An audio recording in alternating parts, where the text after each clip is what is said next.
Most people think the biggest secrets in marriage involve betrayal or desire. In reality, the most powerful secret is psychological. It lives quietly inside the mind, where emotional needs, identity, and expectation collide. Long after commitment is made, the inner world continues to evolve, and when that evolution is ignored, silence becomes the only place it can exist. Marriage alters structure, responsibility, and social identity, but it does not neutralize the psychological architecture of an individual.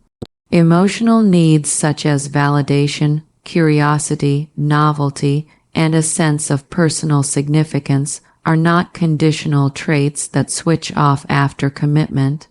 They are core components of human cognition. Many married women continue to experience an internal emotional landscape that evolves with time, experience, and self-awareness. When these inner shifts are not acknowledged, by themselves or by their partners, they do not dissolve. Instead, they manifest as quiet tension, introspection, and emotional compartmentalization. A common misconception is that feeling emotionally unfulfilled within marriage implies dissatisfaction with the partner. Psychologically, this is inaccurate. Often, the conflict exists between the self that once had autonomy, exploration, and personal growth as central priorities and the self that now operates primarily within relational and social expectations. This dissonance creates internal questioning rather than outward confrontation. The individual may appear stable, functional, and committed, while privately grappling with the sense that parts of their emotional identity are undernourished. Human psychology seeks meaning through expansion. When daily life becomes repetitive and emotional feedback becomes predictable, the mind does not rebel loudly, it adapts silently. Emotional curiosity may redirect inward, becoming reflective rather than expressive. The need to feel seen may shift from external affirmation to internal validation. Over time, this internalization can produce emotional fatigue, not because love has diminished, but because the emotional ecosystem lacks renewal. Another critical factor is emotional role compression. Marriage often assigns women multiple simultaneous identities: partner, caretaker, emotional regulator, leaving limited space for self-oriented emotional exploration. When emotional labor consistently flows outward, the psyche compensates by conserving energy inward. This is not withdrawal, it is self-preservation. However, when prolonged, it can create a sense of emotional distance that is misinterpreted as disinterest or detachment. What remains largely unspoken is that these experiences are not anomalies but predictable psychological responses to unmet emotional stimulation and identity reinforcement. The issue is not the presence of emotional needs, but the absence of frameworks that allow those needs to be expressed without guilt or fear of destabilization. When emotional complexity is treated as a threat to commitment rather than a component of it, internal conflict becomes inevitable. Understanding this dynamic requires reframing marriage not as an emotional endpoint, but as an evolving psychological environment. Emotional needs do not compete with loyalty, they coexist with it. Ignoring this reality does not strengthen relationships. It simply relocates emotional tension from conversation to silence. Silence within marriage is rarely an absence of thought.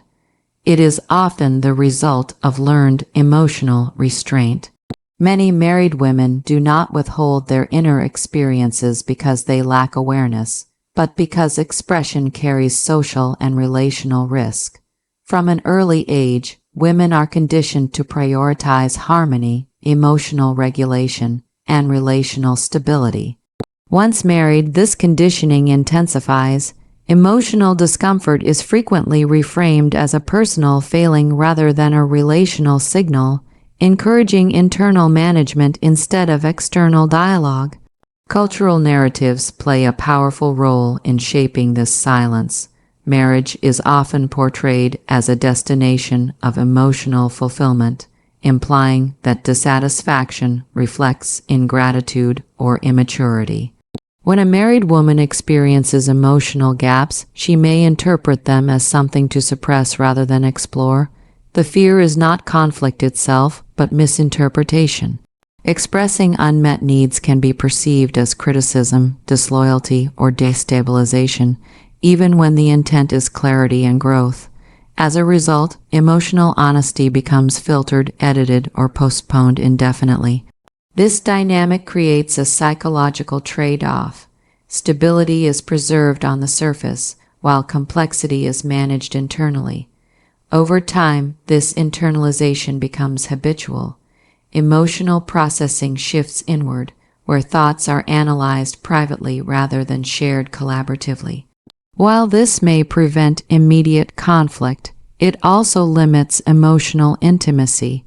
When feelings are consistently self-contained, partners are left responding to behavior rather than understanding experience, widening emotional distance without obvious signs. Another factor reinforcing silence is emotional responsibility imbalance. Married women are often expected to anticipate emotional needs, de-escalate tension, and maintain relational equilibrium. In such environments, voicing dissatisfaction can feel like violating an unspoken role. Emotional restraint becomes synonymous with strength, while vulnerability is framed as disruption. This reinforces the belief that endurance is more valuable than expression, even when endurance comes at a psychological cost. Over time, silence reshapes perception. Unspoken needs do not remain static. They accumulate meaning. What begins as a manageable compromise can evolve into emotional resignation. The individual may stop expecting to be fully understood, not because understanding is impossible, but because requesting it feels burdensome. This quiet recalibration is rarely noticed by others, as functionality remains intact and outward commitment appears unchanged. The critical insight is that silence is often adaptive, not deceptive. It is a response to environments where emotional expression feels unsafe, misunderstood, or consequential. Without intentional space for open dialogue, emotional restraint becomes normalized, and internal complexity is mistaken for contentment. The absence of complaint is then misread as satisfaction when it may simply reflect a deeply ingrained habit of self-containment shaped by expectation rather than choice. Identity erosion within marriage rarely announces itself through conflict or overt dissatisfaction. It develops gradually, often disguised as responsibility, compromise, and maturity, when personal aspirations, emotional preferences, and self-directed goals are consistently deferred in favor of relational roles. The psyche adapts by narrowing its focus. Over time, the individual may function efficiently while feeling internally diminished, not because identity has disappeared, but because it has been deprioritized for too long to feel accessible. This process is psychologically subtle. At first, sacrifices feel intentional and temporary. Personal interests are postponed, emotional expressions are softened, and individual desires are reframed as secondary to shared stability. However, when postponement becomes a pattern rather than a phase, the self begins to feel less central to one's own life. The internal narrative shifts from "this is what I'm choosing" to "this is what is expected," marking the beginning of emotional disengagement from the self.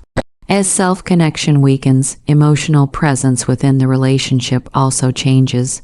Emotional withdrawal does not typically manifest as detachment or coldness.